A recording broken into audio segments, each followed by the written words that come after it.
On the front page, you'll see a quick bill search, and you want to enter A for Assembly, A10423. And when you click that on, that will get you to the page of the documents that I've given out to the town board tonight.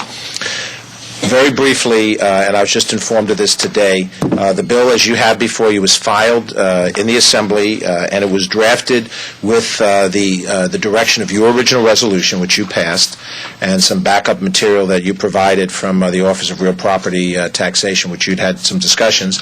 We ran it past your Corporation Counsel, Mr. Noto, to make sure that it was in the form that you wanted it to be, and we filed it on that basis. We did file this as a home rule bill that applies to Rye-Town rather than a statewide bill. The original conversation that I had with the supervisor was to try to do this on a statewide basis, but the dialogue that I had with staff said it would be easier for us to deal with it as a one community ask rather than involving other communities in the state which may or may not support it, and it could complicate matters. So there's no guarantee of success doing it this way, but the advice I got was that if I did it more broadly, we may not get it done at all. So with that in mind, I have been informed tonight that Susie Oppenheimer has filed the Senate version of the bill. That number is S7635, and it's the same bill. It has to be in exactly the same form. What you have in front of you in the document I've given out to the town board, and you'll read it if you go online, it identifies the committee that the bill has been sent to, which is the Assembly Real Property Taxation Committee. The Senate bill has been sent to an appropriate Senate committee. I don't know which one that is, but I'll find out. I've spoken to Sandy Galiff, who's a Westchester Assemblywoman, who chairs that committee, and I've told her to be on the lookout for a bill that was very important to Rye-Town, and that we would have a home rule message, and I would want to see that advanced. She indicated that she'd give it full consideration quickly, and so when we talk about next step, we'll cover that. But the document that you have in front of you, the next thing you see here, it says memo. This is the sponsor's memo, which we prepare for every bill, and it lays out the rationale for the bill, and this is all based on the material that you guys gave us. If you see in here any misstatement of fact, anything that has to be amended, now would be the time to find it. Not right this minute, but I mean over the next 24 hours. So if there needs to be some change, we can do that. If there's an amendment to the memo, I can do that on my own discretion and change it. If there's a change to the language in the legislation, we'll have to do another version of the bill, even if it's one comma. So overnight, next day or two, good time to take a second and look at it. If we have to wind up changing the bill in any way, we can do it. But I don't want to have you guys go through the process of a home rule message, then have to change the bill, and then on something we could have caught. So I highlight that for you. So there's a rationale under the memo, and then the text is the actual legislative language, which includes everything up to and including the last section, which is the effective date of the legislation, which would be immediately upon signing into law by the governor. The process, not to repeat 7th grade civics, is the Assembly and the Senate will both be dealing with the bill, in theory, simultaneously. Whichever house passes it first, then the other house will adopt that version of the bill to go into law. Both houses pass it. It goes to the governor. The governor has 10 days to sign it when it hits his desk. Hopefully he signs it, and there's each step along the way certain efforts that may be needed. On the Assembly side, it's my job to telegraph to you anything we need in order to help do that. The supervisor has been willing to come to Albany. I know Mr. Noto has been to Albany, knows the players. If I need you to do that, I'll let you know. If I don't need you to do it, I'm not going to drag you up there unnecessarily. But it may be that there'll be a meeting and a need to explain your experience in Rye-Town over the revaluation and why these provisions are needed. So we'll hold that in abeyance if it's necessary, and then we'll take it from there. Normally, these bills have to go through 3 committees before they get voted on by the full legislative body.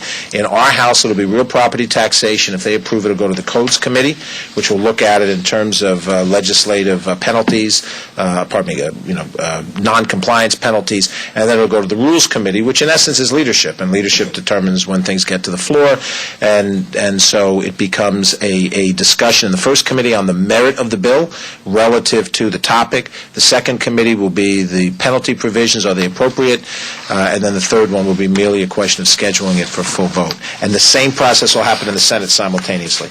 And if any glitch along the way requires us to do anything, then we meet, we talk. I've extended to the supervisor my willingness to meet anytime I'm here in the district. We meet for a cup of coffee.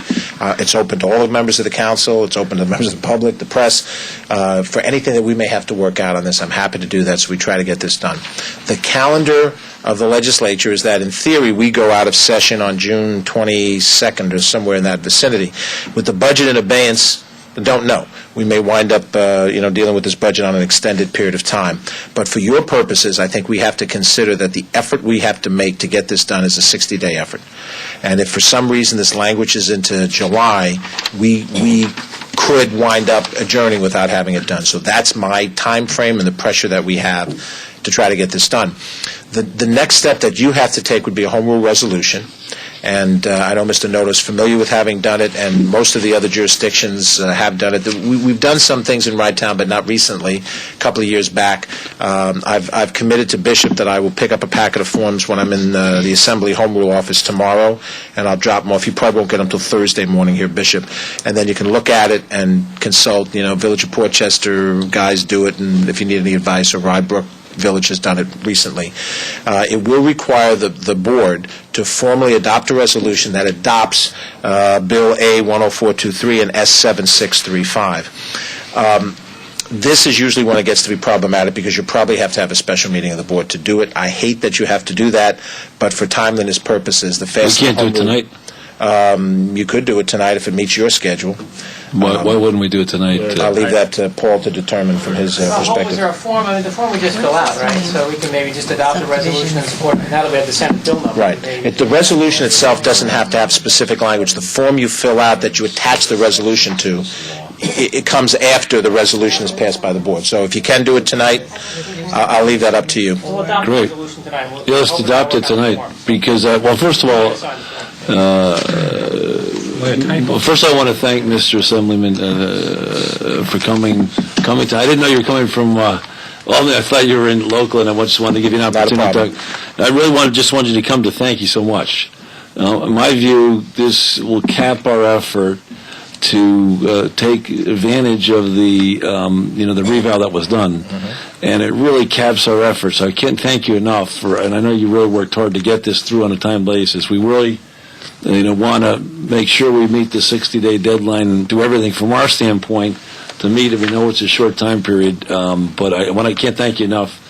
And thank you so much for coming to Albany. I didn't know you were going to come all the way from Albany. I did have a Met doubleheader to listen to on the way down. So. And I know Bill was a Dodger fan, so the bad news is the Mets won the first game.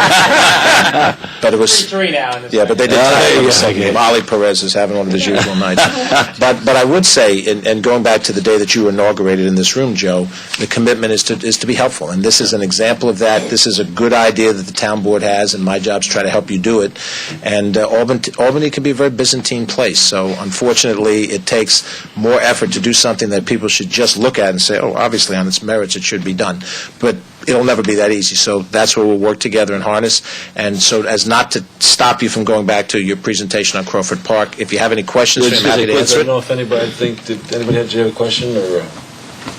I mean, if we need minor textual changes in the language, can that be done tonight, or would you have to vote on it as it is? Well, unfortunately, the bill as it is tonight is in its current version. If we have to change even a simple comma, David, and I've seen bills change for something that simple, it would be an A version of the bill, and you'd have to have a resolution adopted that approves the bill with the A version in both houses. My suggestion is if you feel you can vote it tonight as is, vote it tonight as is.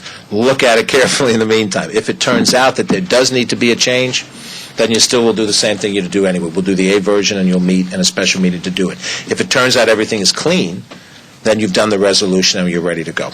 So you're prepared to do it either way. And maybe just quickly, I mean, I'd love to, again, I can't thank you enough, and for me it's a real example of teamwork. I know you guys in the Senate and State Assembly are not getting a lot of good press these days. No thanks to Mr. We're not running it very well either. So I want to take this opportunity to thank you, Mr. Latimer. The sushi restaurants. Well, I'm concerned about the Mermatic Village Chamber of Commerce. I mean, this is a real hit to our economy. We lost one of our two senators with this. So. But I really want to thank you. And for me, what this does, just so the people at home, I mean, it allows us, Mr. Noto, to force certiorari challenges to be processed within 6 months, as I understand the first thing, which is a huge arm in our quiver to fight for, our schools, the other municipalities that we're collecting tax on behalf of. It allows us to take these